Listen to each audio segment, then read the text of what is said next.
सभी को आवाज़ आ रही है?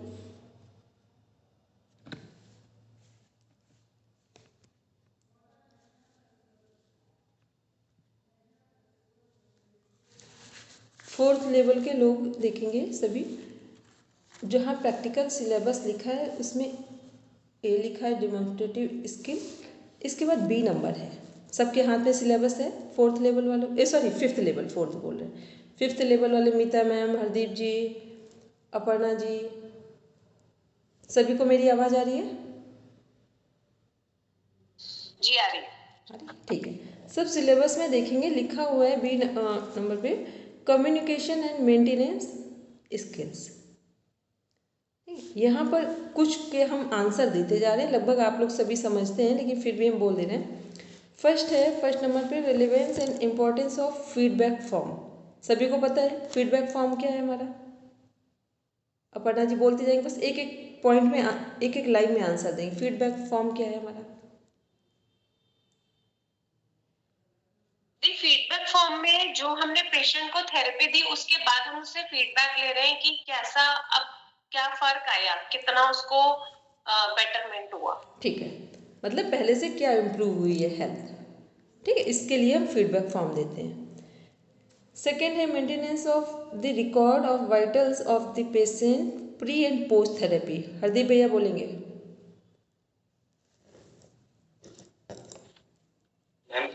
प्री में तो उसका पूरा जैसे हमने चेक कर लिया क्या क्या उसको दिक्कत है, फिर उसके हिसाब से हमने अपना कोर्स प्लान तैयार कर लिया कि हम इसके हिसाब से करेंगे। तो फिर उसके बाद जब हम उस कोर्स को उसके ऊपर अप्लाई करते हैं तो फिर उसका रिजल्ट क्या आ रहा है, पॉजिटिव आ रहा है, नेगेटिव आ रहा है, तो उसको क्या चेंज करना है, रिमेंटेन करना है या कुछ और करना है, ये देखना है। ठीक है, लगभग तो यही हुआ। प्री और पोस्ट का मीन्स ये भी हुआ कि जब हमारे पास पेशेंट आया या हमने पेशेंट को देखा, ठीक है, तो वो हमने पूरा उसका रिसेंट की जो सिचुएशन है डायग्नोस किया, उसको प्री में लिया। इसके बाद पोस्ट में क्या है, जब हमने प्रॉपर ट्रीटमेंट दिया, जो भी हम उनको प्रॉब्लम थी सामने वाले पेशेंट को या व्यक्ति को, तो ट्रीटमेंट देने के बाद जो इम्प्रूवमेंट हुआ उसको हम क्या करेंगे, वो पोस्ट है हमारा, प्री एंड पोस्ट थेरेपी। अब जब थेरेपी लिखा हुआ है और थेरेपी किस में चेक करना है, वो जैसे आपका फीडबैक फॉर्म है वो पोस्ट के लिए यूज़ कर लें आप। जो फीडबैक फॉर्म है वो पोस्ट के लिए ही यूज़ किया जा रहा है। ठीक है, तो यहाँ कंफ्यूज नहीं होंगे। प्री का मतलब जो डायग्नोस किया गया उस टाइम की सिचुएशन हो गई, और वो जो पेशेंट डायग्नोस कर के जो रिपोर्ट्स के साथ है वो अलग मैटर है। इसके अलावा क्या था कि जो हमने देखा एज अ योग थेरेपिस्ट, हमने भी देखा, हम लोग ने क्या सिंपल से BMI देखा उनका, यदि आपको नाड़ी का ज्ञान है आपने वो यूज़ किया, उसकी टंग देखी, हीमोग्लोबिन, वैसे ये सब तो रिपोर्ट में कुछ बेसिक नहीं, उसका डाइट क्या है, शेड्यूल क्या है, सोने जगने का पैटर्न क्या है, ऐसे बहुत सारी चीज़ें हम लोग अपने बेस पर देखते हैं। ठीक है, तो वो सब प्री में आ गया। और जब फीडबैक फॉर्म है, जब और पोस्ट थेरेपी है, ये दोनों एक साथ कनेक्ट हो जाएंगे। इसके बाद थर्ड नंबर है maintain interpersonal relationship with yoga therapist and patient timely. बोलेंगे मीता मैम। मैम पेशेंट के साथ थेरेपिस्ट का support, care, personal touch, faith and encouragement का रिलेशनशिप होना चाहिए। Very good. और कभी भी पेशेंट के साथ उसके पर्सनल लाइफ में नहीं जाएंगे। ठीक, इस बात का हमेशा ध्यान रखेंगे। उसका जो प्रॉब्लम है उसके तो सभी पहलू टच करेंगे, लेकिन उसकी पर्सनल लाइफ में कभी नहीं जाएंगे। ठीक है, और दूसरा, जिस पेशेंट का आप ट्रीटमेंट कर रहे हैं उसके बारे में अपने आसपास किसी से कभी बातचीत नहीं करेंगे, ये रेपो बना कर रखेंगे। ठीक है, कहीं जैसे मान लो आपने अपने दिल्ली में ट्रीटमेंट दिया किसी को, अब हमसे बात कर रहे हैं ऑनलाइन, कोई एग्जाम्पल दे रहे हैं, तो एग्जाम्पल में भी कोशिश करेंगे, यदि वो आपके कहीं आसपास लगता है कोई व्यक्ति कहीं से जुड़ा, तो मोस्टली कोशिश करेंगे उसका नाम नहीं लेंगे और उसके बारे में बताएंगे। ठीक, इतना बना के रखना चाहिए, क्योंकि कई बार कुछ चीज़ें होती हैं जो किसी के लिए ठीक रिजल्ट नहीं देती हैं आगे चल के, तो इतना ध्यान में रखना है हम लोगों को। टाइम का ध्यान रखेंगे विशेष। टाइम का विशेष ध्यान क्यों रखना चाहिए हरदीप भैया?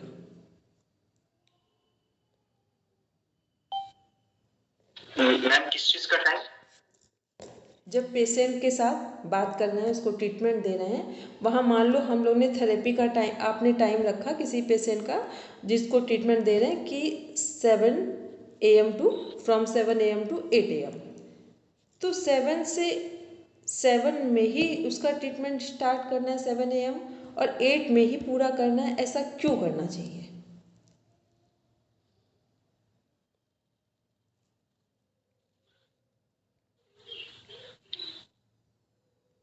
मैम उसके टाइम की वैल्यू को इम्पोर्टेंस देना है। उसके नहीं, पहले अपने, ठीक, क्योंकि जब हम लोग, क्योंकि हम उससे अभी बड़े हैं, यहाँ पर हम उसको ट्रीटमेंट दे रहे हैं, यदि आपने उसके टाइम, अपने टाइम की वैल्यू नहीं दी तो वो थोड़े दिन बाद या कुछ ही समय में वो आपको बहुत हल्के में लेने लगेगा सामने वाला पर्सन। जब तक आप समय की वैल्यू देते हैं अपने टाइम की, तब तक सामने वाला आपको रिस्पेक्ट देता है। और जैसे चाहे जितना अच्छा आपको कुछ नॉलेज क्यों ना हो, लेकिन आपने अपने समय, आपको कई बार ऐसा लगता है ना हम लोगों को कि ये व्यक्ति बहुत दुखी है, परेशान है, इसको हम अधिक समय दे दें, ठीक है, ऐसा भूल के भी नहीं करेंगे। वो कभी कभी कुछ ऐसे लोग होते हैं, कुछ ऐसी कंडीशंस होती है, वो अदर मैटर है, लेकिन जब आप ट्रीटमेंट दे रहे होंगे तब ये नहीं करेंगे। तब वहाँ पर जो टाइम है उसी टाइम में उनको आने को बोलेंगे, उसी टाइम में आप ट्रीटमेंट स्टार्ट करेंगे और एक प्रॉपर टाइम के अंदर ही ट्रीटमेंट को पूरा करेंगे, ठीक है। इसलिए ध्यान रखना है ताकि वो फिर आप ट्रीटमेंट लेने की, आपकी और वो खुद की, तीनों की वैल्यू कर पाएगा सामने वाला पर्सन। सेकेंड है 4th number, knowledge of first aid procedure. बोलेंगे पढ़ा मैम। जब कोई पेशेंट हमारे साथ में अपनी कोई भी प्रॉब्लम डिस्कस करता है तो हम उसको इमीडिएटली फर्स्ट एड क्या दे सकते हैं, उस प्रोसीजर को हमें फॉलो करना जरूरी है कि इमीडिएटली हम, अगर कोई इमरजेंसी है तो हम उसको इमीडिएटली क्या फर्स्ट एड दे सकते हैं। उसके बाद में हम उसकी प्रॉब्लम को डेप्थ में स्टडी करके और फिर उस पे अपना काम करना शुरू करेंगे। प्रणाम मनी जी। मनी जी, अभी हम 5th लेवल का ही सिलेबस डिस्कस कर रहे हैं, 7:30 से 7:30 से अदर का करेंगे हम। तो ये जो 5th लेवल का है, इसमें आप देखेंगे प्रैक्टिकल सिलेबस में बी नंबर पॉइंट को डिस्कस कर रहे हैं, एक बार चेक करिए। और बी में भी हम बात कर रहे हैं 4th लेवल, 4th नंबर की। मीता मैम बोलेंगे जो knowledge of first aid procedure है, इसमें फर्स्ट एड का मीन्स अगर एक एग्जाम्पल लेकर बताएं तो क्या बताएंगे? मैम अगर किसी के अचानक से कट लग गया है तो उसमें हमारे पास ऑइंटमेंट होना चाहिए, कॉटन, एंटीसेप्टिक लिक्विड जैसे सेवलॉन और डेटॉल वगैरह, एंड सीजर, ये सब होना चाहिए ताकि उसको इमीडिएट ट्रीटमेंट दिया जा सके। ठीक है। हरदीप भैया क्या करेंगे उस समय यदि कट लगा है, किसी का ब्लड आ रहा है और हम लोग नेचुरोपैथी, योग, आयुर्वेद यूज कर रहे हैं, तो तुरंत क्या करेंगे?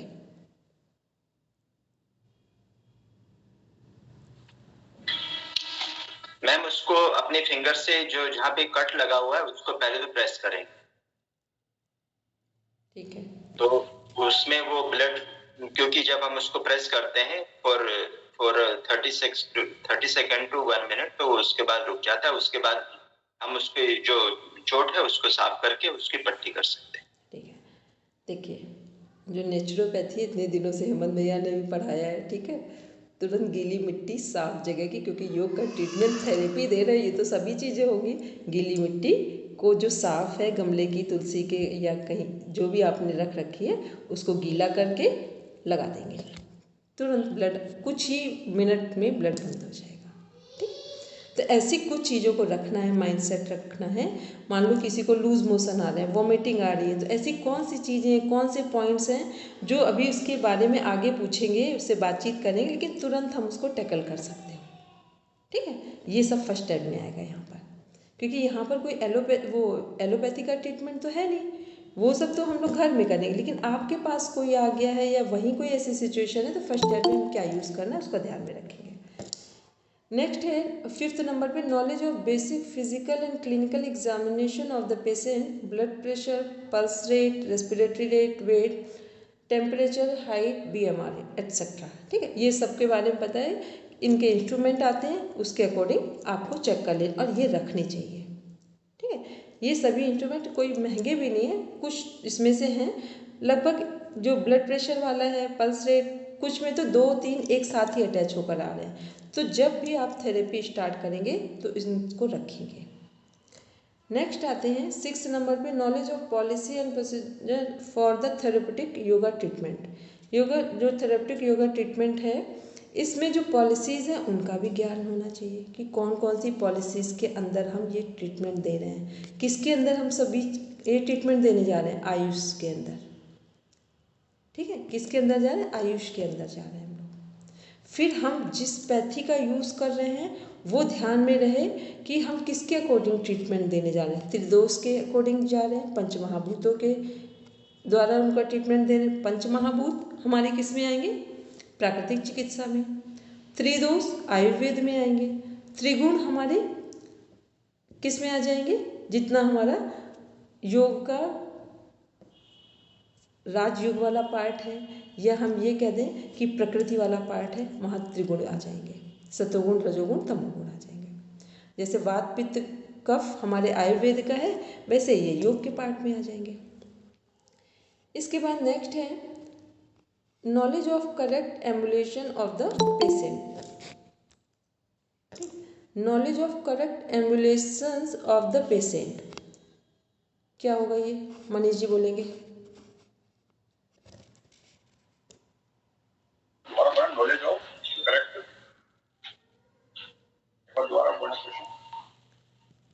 हेलो मनीष जी, सिलेबस नहीं है आपके पास? हाँ मेरे पास है, सामने खुला है। कौन सा फाइन नंबर है मैडम? 5th नंबर, सॉरी ये नंबर है 7 नंबर। Knowledge of use of props and drops, belts, cushion and special aids. B number पे है knowledge of correct ambulation of the patient. Practical part में है वही। अच्छा, practical part, okay. Knowledge of the patient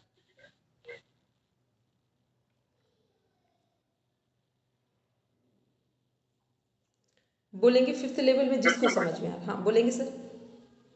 इसमें क्या बताना मैडम, मैं थोड़ा लेट जुड़ा था, इसमें क्या बताना है? इसमें केवल हम लोग डिस्कस इतना कर रहे हैं जो हमारा कम्युनिकेशन एंड मेंटेनेंस स्किल्स है कि इसका यूज़ कैसे करेंगे, इसका अर्थ क्या है, बस इतना। जैसे फर्स्ट लिखा हुआ है, ऊपर देखेंगे फर्स्ट नंबर पे relevance and importance of feedback form.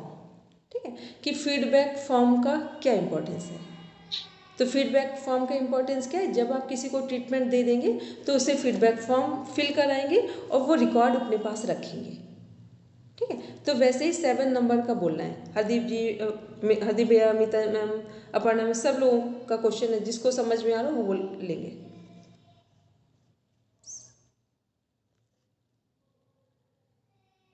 बोलेंगे अमिता मैम। मैम क्या इसका ये मतलब होगा कि जो पेशेंट है वो थेरेपिस्ट से क्या उसके एक्सपेक्टेशंस है? ठीक है, तो अगर एक्सपेक्टेशंस किस तरह के हों और किस तरह से आप पूरे करेंगे, एक एग्जांपल से बताइए।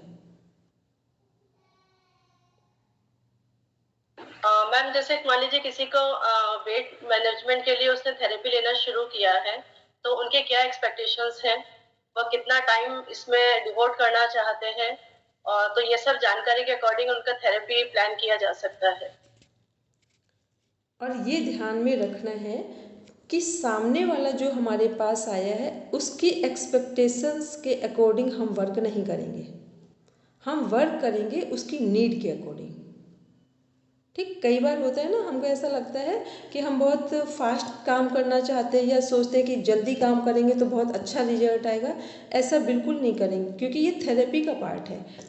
वो सामने वाला सोच रहा है हम 2 दिन में ठीक हो जाएं, आप ये नहीं सोचेंगे। आपको जब पता हो, उसके पूरा प्रॉपर डायग्नोस करने के बाद आपको पता लग रहा है कि ये व्यक्ति 3 महीने में ठीक हो सकता है, तो टाइम कितना लेना है, 4 महीने, 4 मंथ। मतलब टाइम हमेशा, जो टाइम रिकवरी का आप फील कर रहे हैं, आप सोच रहे हैं कि इस टाइम तक हम कवर कर सकते हैं, उससे आप 1 मंथ या 45 डेज आगे लेकर चलेंगे।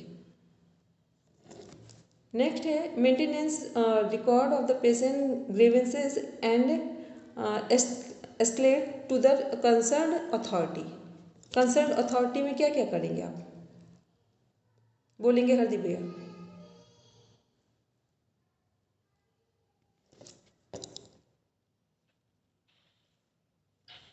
मैं जैसे जो पेशेंट है उसको जो रिकवरी की या जो भी रिजल्ट आया है उसको अपने पास मेंटेन करके रखेंगे कि वो अगले जो भी हमने आगे पेशेंट किसी को देखना है कुछ भी करना है तो वहां हमारा ये रिजल्ट उसमें काम आ सके, उस आगे की किसी भी पेशेंट को उस तरह के डील करने। और ये भी पता रहे कि पेशेंट किस नेचर का था, ठीक, क्योंकि ये बहुत महत्वपूर्ण बात है। अगर ये नहीं पता होगा तो वो दोबारा आएगा तो आपको फिर वही स्टार्टिंग से जाना पड़ेगा, उसकी रिकवरी के लिए प्लान करना पड़ेगा।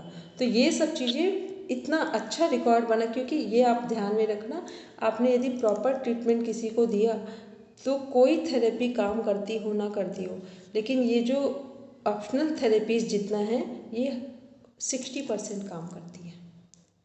ठीक है, बोलेंगे मीता मैम? मैम इसमें कंसर्न अथॉरिटी कौन होगा?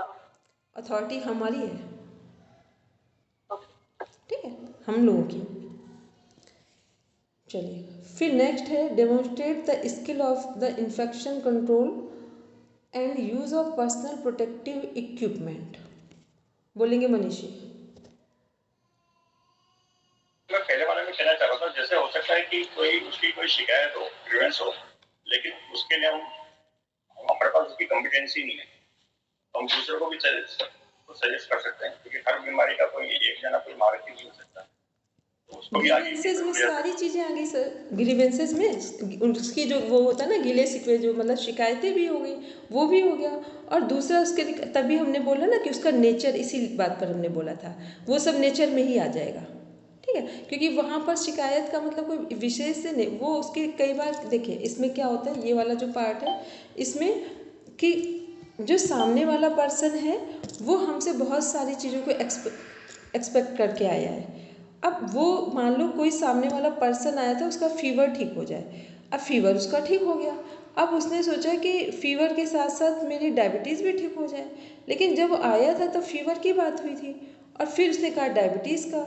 अब मान लो कि डायबिटीज़ के लिए टाइम चाहिए, फीवर के लिए 8 डेज़ का टाइम सफिशिएंट था, डायबिटीज़ के लिए कम से कम 3 मंथ्स का टाइम चाहिए हमको, तो वहाँ पर कुछ प्रॉब्लम्स आती हैं। तो ये आपके पास अथॉरिटी कंसर्न जो फॉर्म फिल जो आप कराते हैं वो सब इसीलिए करवाया जाता है कि हमने जिस पर बात की थी बस उस पर काम किया है, उससे आगे करना है तो उसके लिए टाइम टेकिंग प्रोसेस है, फिर हमें दूसरे एस्पेक्ट में आकर काम करना है। तो इसकी अथॉरिटी हम पहले अपने पास, हमने कंसर्न अथॉरिटी ले ली या हमने पहले ही उसकी चीज़ें नोट डाउन करके रखी हैं अपने पास, और अब उसने कुछ हमसे कहा तो उसको वही चीज़ें हम दिखा देंगे जाकर, ठीक है। बस ये चीज़ यहाँ पर कनेक्ट होगी। फिर है 9th नंबर पे बोलेंगे अपर्णा मैम।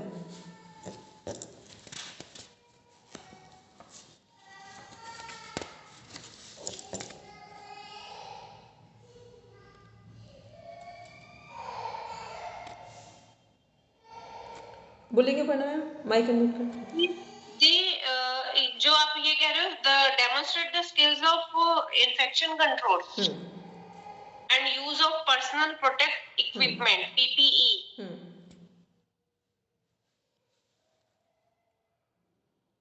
इसमें बेसिकली हम पेशेंट को बताएंगे कि जो इन्फेक्शन है उसको कैसे कंट्रोल करना है। बोलेंगे हाँ बोलेंगे, पर पूरी बात करेंगे। जी, जैसे सपोज कोई सर्जरी हुई तो हम उसको बताएंगे कि भाई आपको ज्यादा लोगों से नहीं मिलना है और हाइजीन का बहुत ज्यादा ध्यान रखना है। तो उसके लिए क्या हो गया कि बहुत ज्यादा लोगों से नहीं मिलना, और जो लोग मिलने इम्पोर्टेंट है वो खुद भी अपना ध्यान रखेंगे। जैसे उसका कमरे की साफ सफाई ठीक से होनी चाहिए, उसके रूम में कोई शूज लेके नहीं आएगा, कोई अगर अंदर एंटर कर रहा है तो अपने हैंड वॉश करके जाएगा, या वो अपने आप को कवर करके आएगा। कोई बाहर से आएगा अगर उससे मिलने के लिए तो इमीडिएटली डायरेक्टली वो सीधा उससे नहीं मिलेगा, मतलब डायरेक्ट कांटेक्ट नहीं करेगा। तो यहाँ पर जो उसकी सर्जरी हुई चीजें उसमें कोई इन्फेक्शन ना हो, उसको कंट्रोल करने के लिए हमें उसको बेसिकली स्किल्स डेवलप करने पड़ेंगे, उसको ट्रेन करना पड़ेगा, उसको बताना पड़ेगा। ये तो ये पेशेंट को बताना होगा, उसके साथ साथ उसके जो परिवारजन है जो उसकी टेक केयर करे उनके लिए ज्यादा इम्पोर्टेंट है ये बताना। हरदीप भैया कवर करेंगे पूरा। मैम जो इन्फेक्टेड पर्सन है, मतलब जो बीमार बंदा है, तो उसके तो प्रोटेक्शन ठीक है, पर जो हमें खुद को भी तो प्रोटेक्ट करके चलना है। तो क्या हम कैपेबल हैं खुद को प्रोटेक्ट करने के लिए? क्या हमारे पास उतनी जो किट्स हैं या उस तरह की जो चीजें हैं जो जरूरी हैं? तो हमें इस बात का भी ध्यान रखना है कि क्या हम उस तरह के पेशेंट को, हमारे पास उतना स्पेस है, उतनी जगह है, अदरवाइज नहीं तो पेशेंट का भी नुकसान है और हमारा खुद का भी है। Very good. Manish ji cover करेंगे जो भी पॉइंट अभी इनकम्प्लीट है इसमें। पेशेंट को कोई भी बीमारी का इलाज देने के साथ साथ में उसको प्रिकॉशन के बारे में ज्यादा स्किल देने की जरूरत है। जैसे फॉर एग्जांपल उसको डेंगू है, अब डेंगू किस चीज से उत्पन्न होता है, आसपास के क्षेत्र में हो या किसी गंदगी को साफ करना हो, क्या चीज करनी चाहिए, या मान लो तेज बुखार ही आ जाता है, तो तेज बुखार उतारने के लिए उसको क्या प्रिकॉशन लेने चाहिए, नेचुरोपैथी में क्या इलाज होना चाहिए, ठंडे पानी की कब सेक करना चाहिए, कब गर्म पानी की सेक करनी चाहिए, कब ठंडे पानी की सेक करनी चाहिए, कब किस मिट्टी का यूज करना चाहिए, या मिट्टी का यूज भी बता दिया तो उसको पूरा प्रॉपर तरीके से बताना चाहिए कि कौन सा मिट्टी यूज करना चाहिए, यानी उसको थोड़ा सा ट्रेनिंग दे दें। कल को यदि हमने ये खाली बोल दिया कि गीली मिट्टी का सेक करना है, वो गीली मिट्टी यदि कोई इस तरह की बेकार वाली मिट्टी आ जाए, देर से नहीं हो, और उसको विषैले वाली दे दें, तो हो सकता है उसका उल्टा प्रभाव पड़ जाए। बताने के साथ में उसको थोड़ा ट्रेनिंग पार्ट भी करना चाहिए ताकि वो स्वयं रह के भी इलाज कर सके। कवर करेंगे मीता मैम, कोई भी पॉइंट इनकम्प्लीट लग रहा है उसमें? नहीं मैम, ठीक लग रहा है मुझे कि मतलब अगर सर्जरी के बाद की सिचुएशन है तो उसके अकॉर्डिंग जैसे अपर्णा मैम ने बताया और जो मनीष जी ने बताया मुझे सही लगा। ठीक है, तो ये सभी लोगों का, हरदीप भैया, अपर्णा मैम, मनीष जी, ठीक है, ये पूरा एक प्रॉपर आंसर आया कि हमें किन बातों का ध्यान, खुद के प्रोटेक्शन, खुद का भी प्रोटेक्शन चाहिए और सामने वाले का भी, और सामने वाले से जो मिलने आ रहे हैं उन तीनों लोगों के लिए प्रोटेक्शन चाहिए। तो इन तीनों बातों का ध्यान रखते हुए हम ट्रीटमेंट स्टार्ट करेंगे, या जो भी उसकी अभी रिसेंट की जो कंडीशन है उसमें आगे के स्टेप उठाएंगे। ठीक है, चलिए अब आज आप सभी का जो 5th लेवल वाले हैं, केवल एक बार हैंड रेस करके बता देंगे कि सभी ने अपना, क्योंकि ये ध्यान रखना है सबको, अब आपका जो पेपर आएगा, पेपर चाहे वो प्रैक्टिकल पार्ट हो या थ्योरेटिकल पार्ट हो, वहाँ आपका लर्निंग पार्ट काम नहीं आएगा, वो थोड़ा सा काम आएगा। ठीक है, लर्निंग वाला जो पार्ट है वो थोड़ा सा काम आएगा, क्योंकि आपको पता है आपने जो 4th लेवल में पढ़ा था, यदि हम लोग थ्योरेटिकल पार्ट देखेंगे तो 4th लेवल का वो 10% भी नहीं है। ठीक है, तो इसका मतलब समझ पाए क्या है? इसका मतलब ये है कि जो आपने पढ़ा था वो सब कुछ 4th लेवल में डीप स्टडी करके आए। अब केवल आपका वहाँ एक्सपीरियंस शेयर किया जाएगा कि आपने क्या सीखा है, वो आप कैसे समझ पा रहे हैं। वो तुरंत कुछ भी आपसे पूछेंगे, करवाएंगे, वैसे ही आपको क्वेश्चन आंसर मिलेंगे वहाँ करने के लिए। तो केवल आपको अपनी समझ पर आंसर देने हैं। तो ये अब केवल छोटा सा काम आपका है कि सुबह और शाम 1-1 घंटे या 1.5 घंटे का टाइम बनाइए, या 3 बार देख लीजिए। उसमें करना क्या है, केवल अपना पूरा सिलेबस रिवीजन करेंगे कि किसका टू द पॉइंट 1 लाइन में 2 लाइन में क्या आंसर हो सकता है। ठीक, इतना काम है। और हमें इतना पता है कि आप जितने लोग अभी यहाँ बैठे हैं वो, और 2-3 लोग जो नहीं हैं, वो सभी पेपर को सही ढंग से आप कर पाएंगे, लेकिन ये करेंगे तभी जब आपने ध्यान से यहाँ से पढ़ कर गए होंगे। ठीक, वहाँ पूछा जाए अर्थराइटिस के लिए कौन सा योगासन करना है, कौन सा प्राणायाम करना, तो बड़ा भी कॉन्सेंट्रेट होना है कि क्या करना है, कंफ्यूज नहीं होना है वहाँ जाकर। तो ये सभी चीज़ें कल से आप, आज ही सिलेबस तो आज रात में फिर रीड करके सब सोएंगे और कल से टू द पॉइंट आंसर देते जाएंगे अपना। ठीक है, ये काम है आप लोगों का जो 5th लेवल वाले हैं। अब आते हैं अभी हम एक क्लास आपकी, हो सकता है अभी टाइम मिलेगा तो अभी हम एक क्लास फिर लेंगे। बोलेंगे मीता मैम? जैसे लेवल 4 तक हमसे एक टॉपिक देकर के पूछा जाता था, क्या लेवल 5 में भी कुछ ऐसा टॉपिक मिलेगा?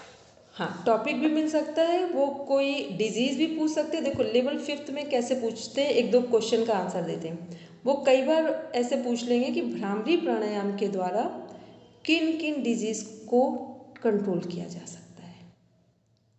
ठीक, अब ये नहीं पूछेंगे कि एंजाइटी को कैसे कंट्रोल किया जा सकता है, अब भ्रामरी प्राणायाम के द्वारा कैसे किया जा सकता है। ठीक है, राशि में क्लियर है मेरी बात? ठीक है, अब पूरा पैटर्न दूसरे तक, क्योंकि अब सिंपल नहीं पूछा, फिर ऐसे पूछ लिया जाएगा कि मान लो बताया, पूछा गया कि जो कैंसर वाले पेशेंट हैं फर्स्ट स्टेज के हैं या फोर्थ के हैं, तो फर्स्ट स्टेज वालों के लिए क्या प्रिकॉशन चाहिए और फोर्थ वालों के लिए क्या चाहिए, सबको पता होना चाहिए। बी अलर्ट, सभी लोग ध्यान से सुनेंगे कि फोर्थ लेवल की जब कंडीशन किसी की होगी तब वहाँ केवल पेन, उनका रिलीफ मिले उनके पेन में, बस इस पर एफर्ट किए जाते हैं। ठीक है, फर्स्ट और सेकेंड लेवल तक क्या किया जाता है, कैंसर को कंट्रोल करने के पूरे प्रयास किए जाते हैं।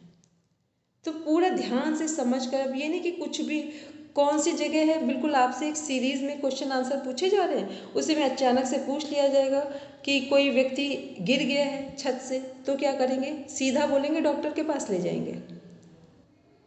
ठीक है, तब नहीं बोलेंगे कि अब हम सारी थेरेपी यही कर लेंगे, क्योंकि कई बार होता है हम सब लोग एक फ्लो में चल रहे होते हैं और फ्लो में चलते चलते हमको लगता है सबके मास्टर हो गए। Be alert. ठीक है, बोलेंगे हेमंत भैया। हाँ, इसमें सभी लोग ध्यान देंगे, लेवल 1 वाले हों, 2 वाले हों, 3 वाले हों और 5 वाले हों, सभी ध्यान देने कि अपन, जैसे भी डॉक्टर साहब कह भी रहे थे कि अपन कोई सब चीजों के मास्टर डॉक्टर कुछ नहीं, अपन बहुत थोड़ा जानने वाले लोग हैं ना। तो अपन अपने फील्ड को जितना जानने वाले हैं उस संबंध में अपन प्रयास करेंगे, अपनी जितनी जानकारी है अपना थोड़ा बहुत स्टडी करके जाएं। बाकी रही बात, मान लो कोई कान के पर्दे वाला व्यक्ति है, उसके मतलब कान के पर्दे में प्रॉब्लम है, मैं कराता हूँ ना, मेरे को आता है, मेरे को प्राणायाम आता है, ये वाला करो, इससे वो हो जाएगा, इससे वो हो जाएगा, उसको सर्वांगासन करा रहे हैं, इससे ब्लड का फ्लो कानों में आता है और खराब हो जाएगा। ठीक है, और दूसरा, उसको सिंपल बताओ, पहले तुम्हारी कान की प्रॉब्लम डायग्नोज कराओ, ईएनटी स्पेशलिस्ट के पास जाओ भैया। व्यक्ति क्या बहुत संकोच करता है, और मैं बोल दूंगा तो मेरे पास क्यों आएगा, मेरा गलत प्रभाव पड़, गलत वो हो जाएगा मेरा।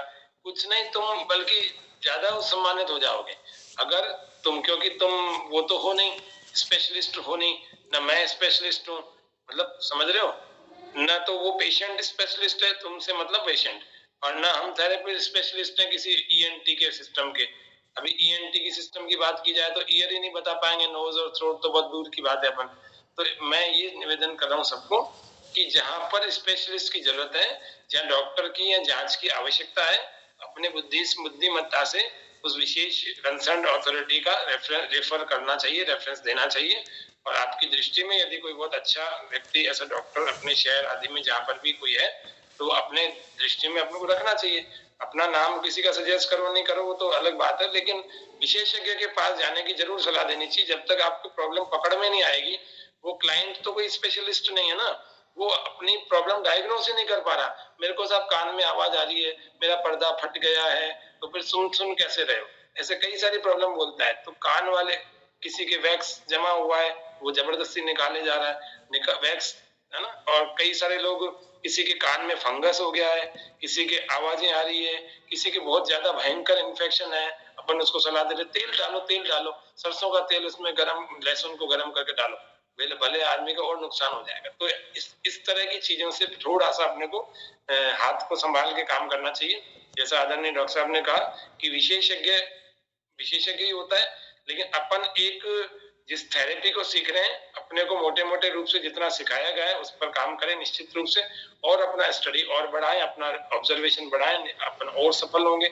बाकी का जो बड़ा वाला डॉक्टर बनेंगे वो थेरेपिस्ट में और कंसल्टेंट में आगे और थोड़ा और जानेंगे, जिससे कि वो और थोड़ी बहुत जानकारी बढ़ेगी, अपनी थोड़ी बहुत नहीं बहुत सारी बढ़ेगी।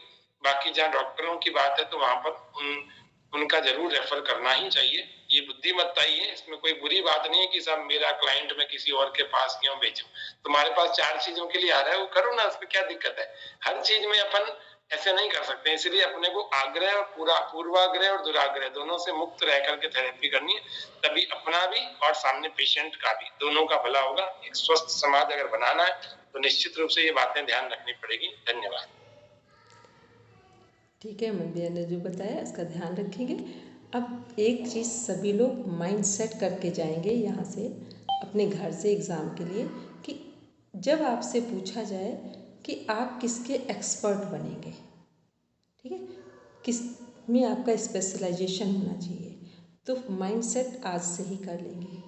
अभी हम अगर आप लोगों से पूछे, अब मेरा क्वेश्चन का आंसर टू द पॉइंट आना चाहिए सबके लिए, जितने लोग प्लेटफॉर्म पे उन सबके लिए। मित्र हम स्टार्ट करते हैं। आपसे हम पूछें कि आप किस प्रॉब्लम को प्रॉपर ट्रीट कर सकते हैं। कोई एक अभी ना बोल पाए तो सबको हमने सोचने का भी टाइम दिया है, सोच कर बोलेंगे।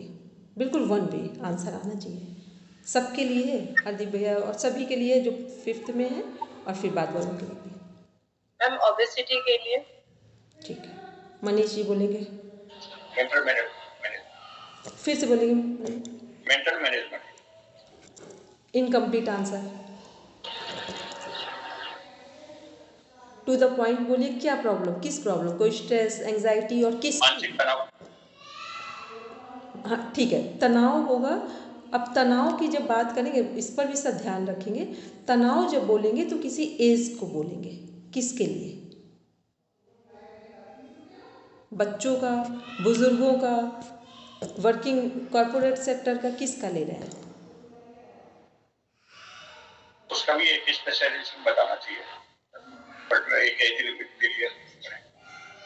मतलब ये ध्यान में रखें, जब मेंटल हेल्थ लेते हैं तो मेंटल हेल्थ में एज लिमिट को भी रखते हैं, ठीक है, क्योंकि तनाव सभी एज का अलग अलग है, तो वहाँ पर उसका ध्यान रखेंगे। बोलेंगे हरदीप भैया। मैम साइकोसोमेटिक और बोन एक केवल एक सिंगल। और साइकोसोमेटिक में क्या, साइकोसोमेटिक में तो मैम डिप्रेशन, स्ट्रेस, एंजाइटी, सब ब्रॉड एरिया है अपने आप में। एक बोलिए नहीं, और साइकोसोमेटिक, डिप्रेशन, एंजाइटी, स्ट्रेस कुछ साइकोसोमेटिक नहीं है, ये प्रॉपर मेंटल हेल्थ से कनेक्ट हो रहे हैं, ये सब साइकोलॉजिकल प्रॉब्लम्स हैं। साइकोसोमेटिक वो हैं जो मन से हमारे शरीर में आते हैं, जैसे अस्थमैटिक अटैक, डायबिटीज़, ये साइकोसोमेटिक है, ठीक है। तो साइकोसोमेटिक में एक लेंगे किसी को भी। अब एक बोलिए हरदीप भैया, बिल्कुल फाइनल करके आराम से बोलिए, 2 मिनट टाइम लेकर बोलिए, तब तक बोलेंगे अपर्णा मैम और राशि में। थायराइड। ठीक है, बोलेंगे राशि में। डायबिटीज पर काम करना चाहिए।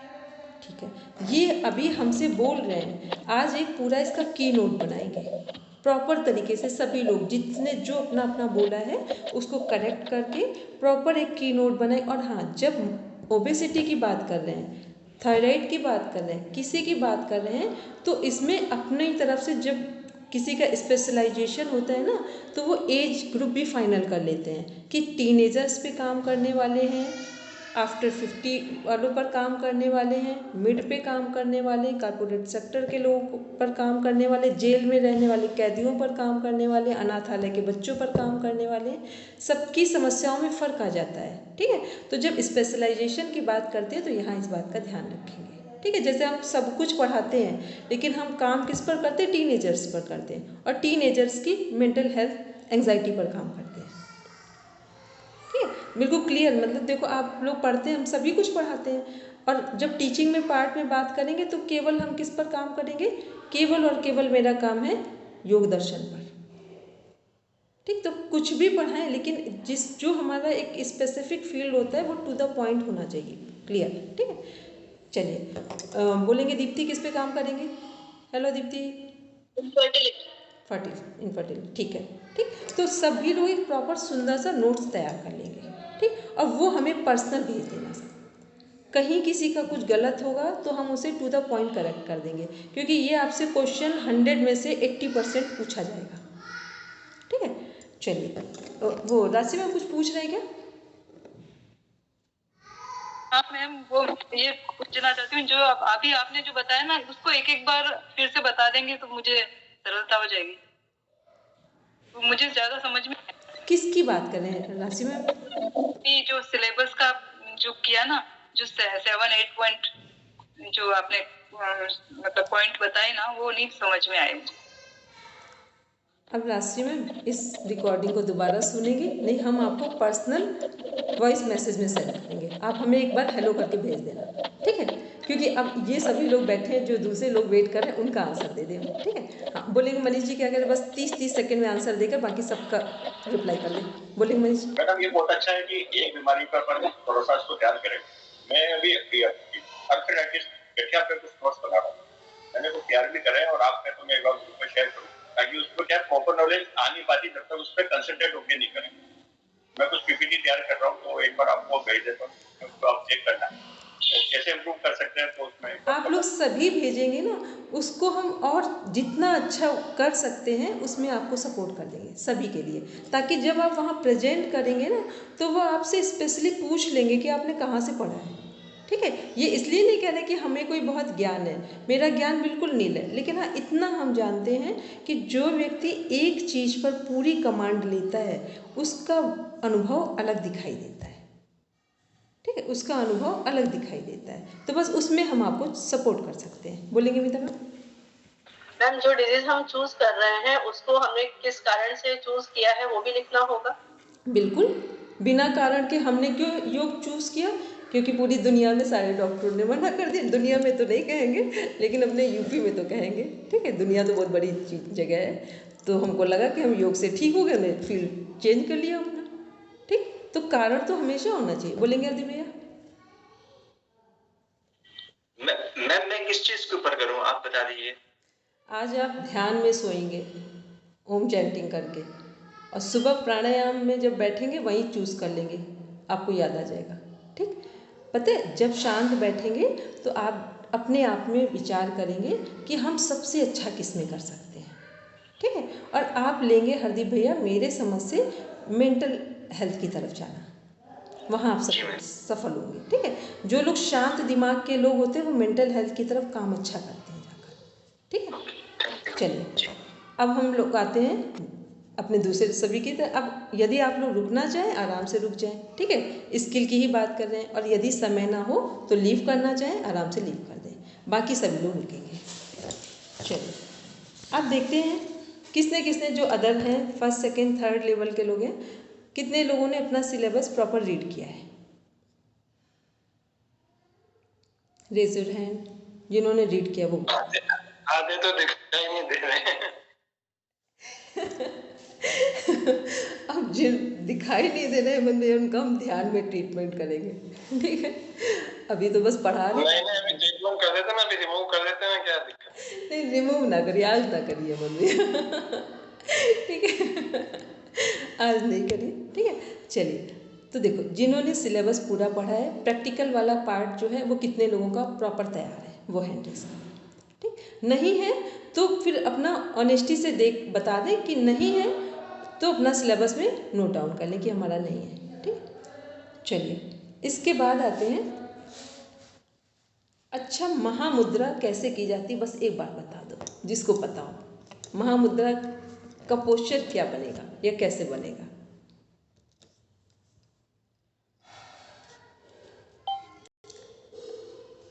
बोलेंगे रेखा जी? मैम जब जालंधर का गुड़िया बंद और मूल बंद तीनों साथ में लगाए जाते हैं तो उसे महाबंद कहते हैं। महाबंद का आंसर सही आया है। मेरा क्वेश्चन है महामुद्रा कैसे लगाएंगे?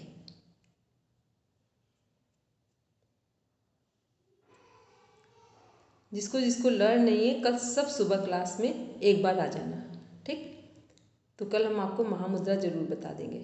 ठीक है, महामुद्रा करते कैसे, दोनों पैरों को दंडासन में रखा, फिर लेफ्ट लेग को फोल्ड करके वजाइना के पास टच कराया। ठीक है, सेंटर पॉइंट पे मूलाधार चक्र के पास, और जो राइट लेग स्ट्रेट है उसको जैसे पश्चिमोत्तान आसन में दोनों पैर पकड़ते हैं वैसे ही पश्चिमोत्तान आसन की तरह ही राइट लेग को केवल एक सिंगल पैर को के अंगूठे को पकड़ेंगे दोनों हाथ से और झुकेंगे, लेकिन पूरा, और झुकना भी कैसे है कि पूरा हमने श्वास भरा, जालंधर बंद लगाया और फिर पैर के अंगूठे को पकड़ा। ठीक, यही दोनों साइड से करना है।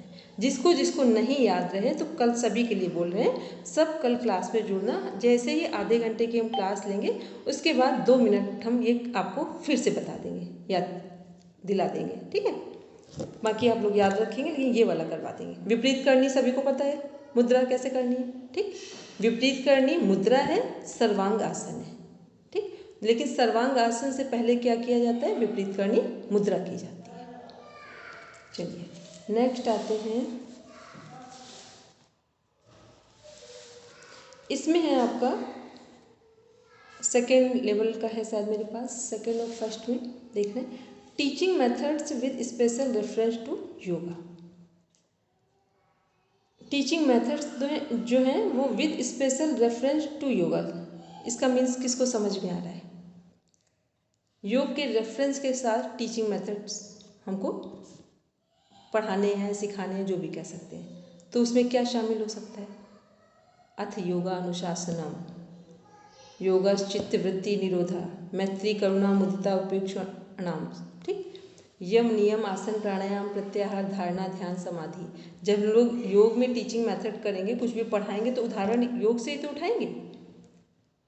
कहाँ से एग्जाम्पल उठाएंगे? ठीक है, योग से ही उठाएंगे। मान लो हम बताने जा रहे हैं हेल्थ के बारे में, तो WHO को उठाएंगे, physical mental social spiritual. Ayurveda वात पित्त कफ देख रहे हैं तो आयुर्वेद को उठाएंगे। ठीक है, तो ये क्या है? टीचिंग मेथड है। रेफरेंस का मीन समझ गए? आयुर्वेद से लिया है, योग दर्शन से लिया है, श्रीमद् भगवद गीता से लिया है, हठ प्रदीपिका से लिया है, घेरन संहिता से लिया। आखिर जब पढ़ाएंगे तो कहीं का तो रेफरेंस उठाया होगा आपने। अभी हम आपको पढ़ा रहे हैं तो रेफरेंस के साथ ही सिलेबस क्या है? आपका रेफरेंस ही तो है। ठीक, फिर नेक्स्ट है फैक्टर्स इन्फ्लुएंसिंग योगा टीचिंग। वो कौन कौन से फैक्टर्स हैं जो योग टीचिंग को इन्फ्लुएंसिंग प्रभावित करते हैं? कौन कौन से फैक्टर्स हैं जो योग के पढ़ाने में सहायता करते हैं? जब भी हम क्लास लेते हैं तो वो कौन कौन से फैक्टर्स हैं जो हमारे पढ़ाने के तरीके को प्रभावी बनाते हैं सकारात्मक तौर पे? मेरी बात समझ पा रहे हैं सब? हमने क्या पूछा है? ठीक है, तो अब बताएंगे अपने अपने शब्दों में। अच्छा ये बताओ, जैसे हम यहाँ पढ़ा रहे हैं, हेमंत भैया पढ़ाते हैं, हाँ बोलेंगे, प्रार्थना के साथ। ठीक है, और जो वहाँ का वातावरण है वो देखेंगे, और वहाँ की जगह देखेंगे, ऊंची नीची नहीं है, उनकी कुशा मैट देखेंगे, उनके कपड़े देखेंगे, उस साधक को देखेंगे किस तरह के कर्म, मौसम को भी देखेंगे, रोगी उसकी एज के अकॉर्डिंग, रोग के अकॉर्डिंग। ठीक है, सब चीजों का ये भी सही है। और दूसरा क्या है कि जब हम खुद जा रहे हैं, इन्फ्लुएंसिंग में क्या होगा? यहाँ टीचर की बात की जा रही है, तो टीचर के द्वारा ये सब कुछ देखा जा रहा है, एक ये तरीका है। और एक जो सामने वाला टीचर को देख रहा है, तो आप हमारे में क्या देखेंगे? ठीक, एक तो एज अ टीचर हम आपको देख रहे हैं, तो मुनि जी ने वो चीज़ें सही बता दी, लेकिन आप हमारे अंदर क्या देखेंगे? प्रभाव, उसकी वाणी का प्रभाव। और तो वो एक सिखाने के लिए जा रहा है, उसके आचरण में भी है ये सब। ठीक है, बोलेंगे ट्विंकल? मैम अनुशासन, very good, concentration, very good Anita ma'am. और सब लोग अपना अपना बताते जाएंगे तो यही चीजें क्लियर हो जाएंगी। और चेहरे पर प्रसन्नता। वेरी गुड, पेशेंस जबरदस्त होना चाहिए। ठीक है, क्योंकि एक टीचर के पास यदि पेशेंस ना हो तो कुछ नहीं है। वैसे पेशेंस तो हर जगह चाहिए। ठीक है, अगर धैर्य ना हो तो बड़ी से बड़ी चीज़ें बिगड़ जाती है और बड़ी से बड़ी चीज़ें सुधर जाती है। ठीक है, तो पेशेंस जबरदस्त होना चाहिए। दूसरा, जो कॉन्सेप्ट हैं वो क्लियर होने चाहिए।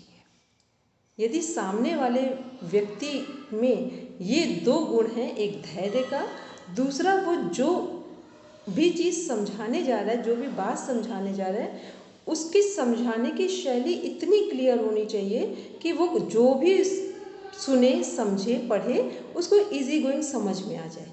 एक होता है जैसे समझाया तो समझ में तो आता है, पर ऐसा लगता है कि हम नहीं समझा सकते किसी को। एक ये है कि हमने सामने से कुछ सुना तो हमने ऐसा समझा है कि हम किसी को समझा सकते हैं। ठीक है, यदि हम सुनकर कुछ समझा सकते हैं, इट मीन जो सामने वाला टीचर है उसके कॉन्सेप्ट क्लियर है। ठीक है, अब वो मैटर अलग है कि हमने ध्यान से सुना नहीं, ये अलग बात है, लेकिन कॉन्सेप्ट क्लियर होना एक टीचर के लिए अत्यंत आवश्यक है।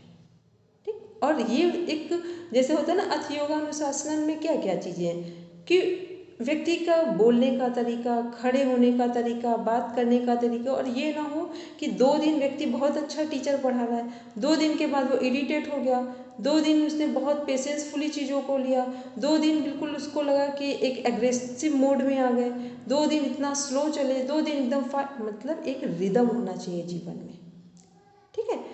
तो वो रिदम जो होता है ना, वही क्लास के विद्यार्थियों को उनसे जोड़े रखने में सहायता करता है। तो ये किसके लिए है? Factors influencing of yoga teaching, ये टीचर्स के लिए सभी चीज़ें हैं, ठीक। और एक डेडलाइन होनी चाहिए, टाइम लिमिटेशंस होनी चाहिए कि क्लास कितने टाइम शुरू हुई, कहाँ क्लोज करना है, ठीक है।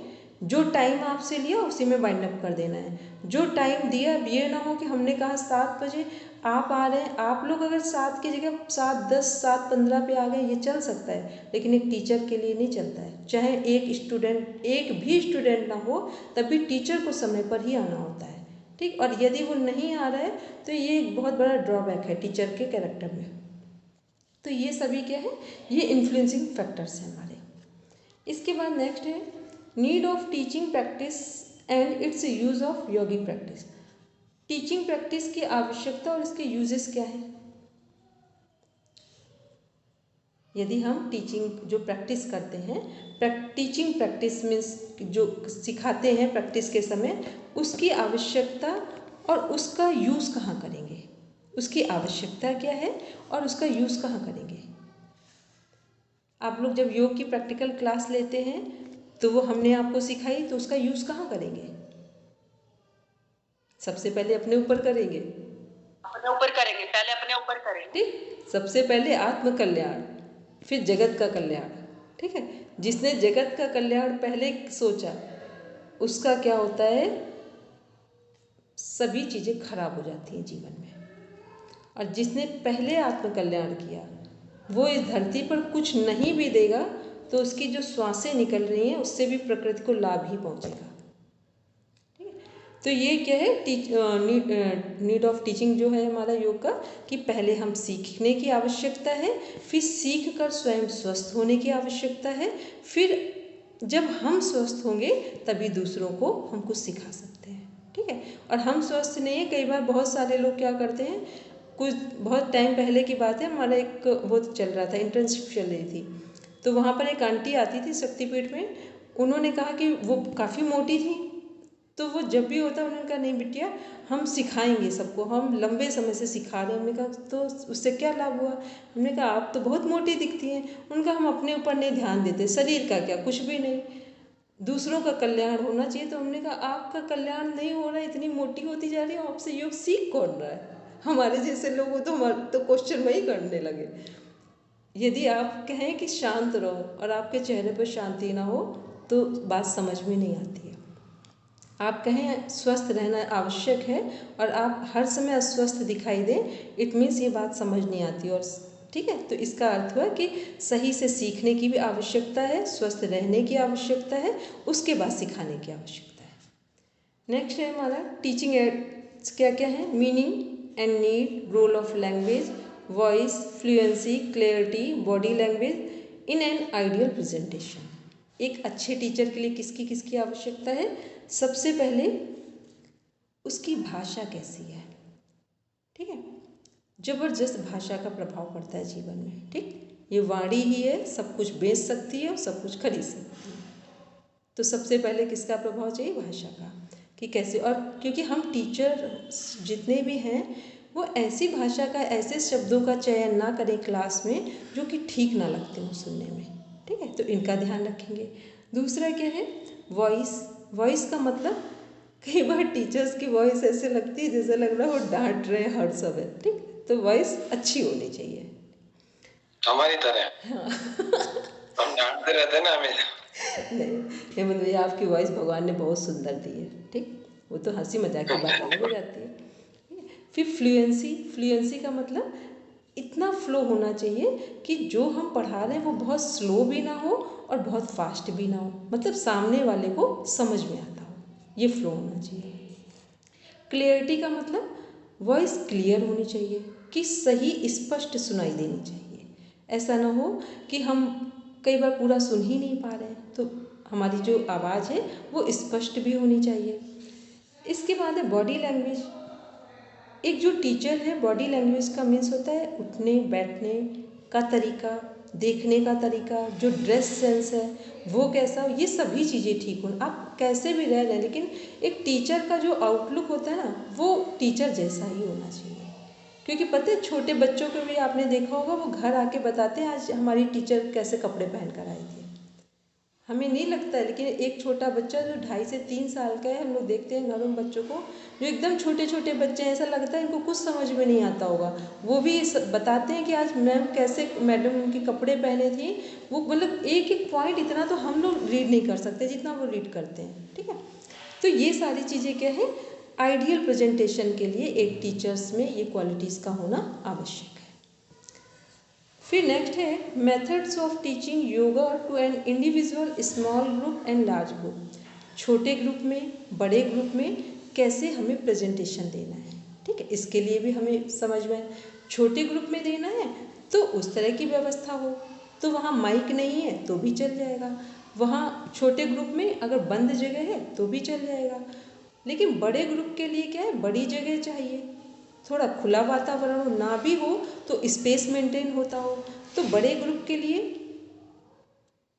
जो छोटे ग्रुप की व्यवस्था से थोड़ा सा अलग चीज़ें चाहिए बड़े ग्रुप के लिए।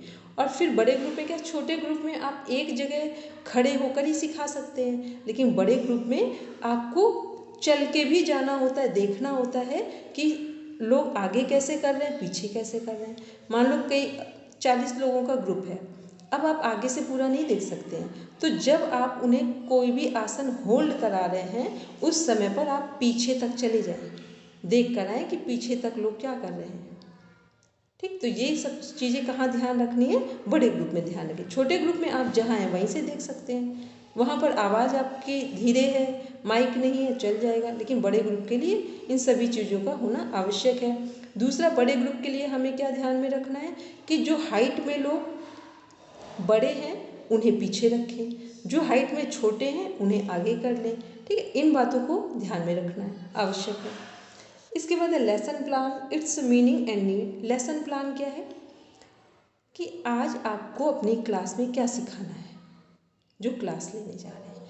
ये ना हो पहले से बस हम जा रहे हैं फिर हमें कुछ पता ही नहीं है कि कौन से लोग हमसे सीखने आए हैं, बच्चे सीखने आए हैं कि बड़े आए हैं कि बुज़ुर्ग लोग आए हैं कि कारपोरेट सेक्टर में काम करने वाले लोग आए हैं कि केवल घर में रहने वाली महिलाएं हैं या वर्किंग महिलाएं हैं। तो ये सबका ध्यान रखना है। बच्चों के लिए अलग प्लान होता है, लेसन प्लान। बुज़ुर्ग, जो बच्चे कर सकते हैं वो बुज़ुर्ग नहीं कर सकते हैं, तो बुज़ुर्गों के लिए अलग लेसन प्लान होगा। तो ये माइंडसेट हमारा होना चाहिए कि हम किसको सिखाने जा रहे हैं। और हाँ, उसमें भी यदि बिगनर्स हैं जो फर्स्ट डे सीखने आ रहे हैं उनके लिए लेसन प्लान अलग होगा, जो पहले से प्रैक्टिस कर रहे हैं उनके लिए अलग होगा। क्योंकि फर्स्ट डे जो सीखने आ रहे हैं, आपको लगा आज ही इन्हें सूर्य नमस्कार करा देंगे तो कल वो नहीं आएंगे।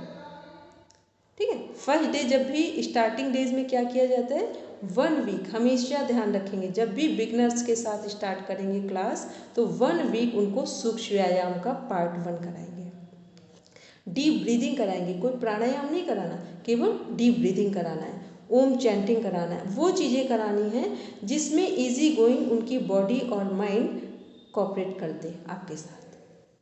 ठीक है, थोड़ा सा समझ में आ रहा है, क्योंकि ये क्या है, थोड़ा सा व्यवहारिक चीज़ें हैं, इनमें कुछ अलग से ऐसा नहीं है कि आपको लर्न करके रखना है, बस समझने जैसा है इसमें केवल। इसके बाद है आपका प्रेजेंटेशन, ये 1.9 में presentation of lesson in specific yogic practices, क्रिया, आसन, प्राणायाम एंड ध्यान।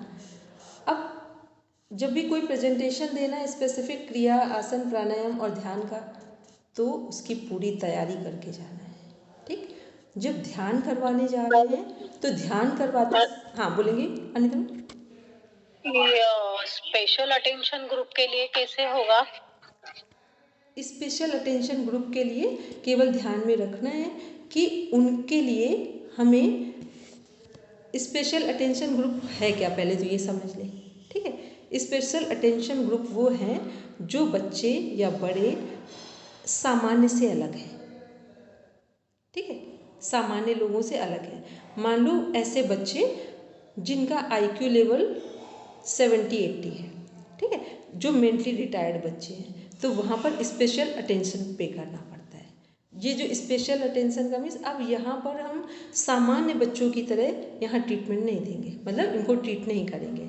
तो इनको क्या करना है, अब देखो एक हम एग्जाम्पल आपको देते हैं स्पेशल अटेंशन ग्रुप के लिए। सपोज करके जो बच्चे मेंटली रिटायर्ड हैं, इनको करवाना होता है, क्योंकि मेरा तो मेंटल हेल्थ पे वर्क है, तुम करवाते भी हैं ऐसे, ठीक है। उसमें क्या करना होता है कि यदि हम बच्चों से बोले कि क्लैपिंग करो, तो बच्चों को क्लैपिंग कैसे कराई जाती है, काउंटिंग के साथ कराई जाती है, ठीक। 1 2 क्या हो रहा है, पूरा एक्यूप्रेशर हो रहा है पहले हाथों में। जब आप बच्चों को 100 टाइम्स काउंटिंग करा लेते हैं ऐसे करके, ठीक है, तो आप देखेंगे थोड़ी देर के बाद बच्चे शांत हो जाएंगे, ठीक। उनको ओम चैंटिंग कराएंगे, वो नहीं करेंगे, उतना प्रॉपरली नहीं करेंगे। आप उनको कोई मंत्र चैंट करा दीजिए, चाहे वो गायत्री मंत्र हो, ओम नमः शिवाय हो, कोई ऐसा मंत्र एक रिदम में चैंट कराइए, बच्चे आराम से शांत हो जाएंगे थोड़ी देर में, ठीक। ये और डिसेबल चिल्ड्रन है तो, डिसेबल स्पेसिफिक्स है तो, जो भी डिसेबल वाले भी हैं, अब वो किस तरह के हैं, बोलने वाले हैं, सुनने वाले हैं, ये और थोड़ा डीप में मैटर चला जाएगा। केवल सुनने वाले हैं तो उनको थोड़ी सी अलग चीज़ें कराएंगे, कि जो बोलने वाले हैं उनको अलग कराएं। फिर भी आप ध्यान रखें, चाहे बच्चा बोल भी ना पाता हो, सुन भी ना पाता हो, वो देख भी पा रहा है तो भी कर लेते हैं, ठीक है। बस बच्चों के साथ अपनी जो भावनाएं हैं वो बड़ी प्योर रख के जाना है।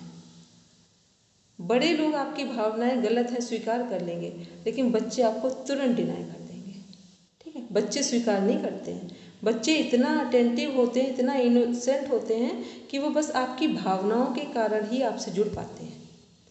तो जितना प्योरिटी के साथ, पवित्रता के साथ आप बच्चों के पास जा रहे हैं, उनकी छोटी मोटी चीज़ें हैं, उनकी गंदगी है, वहाँ बच्चों के पास कुछ ना सोचिए, चाहे उनके हाथ कैसे हैं, उनका क्या उन्होंने क्या किया, उसको थोड़ा अवॉइड करके बैठिए, तभी बच्चे आपके पास बैठेंगे, ठीक है। उनको धीरे धीरे सिखा दीजिए, टीचर्स का, पेरेंट्स का सपोर्ट लेकर। लेकिन बच्चों को अगर मान लो गंदे हैं या कुछ, आपने 1-2 बार उनको ज़्यादा डिनाई किया ना, बच्चे नहीं आएंगे आपसे कुछ सीखने, ठीक। तो बच्चों के लिए बहुत प्योरिटी चाहिए, सबसे पहली चीज़ चाहिए प्योरिटी बच्चों के लिए।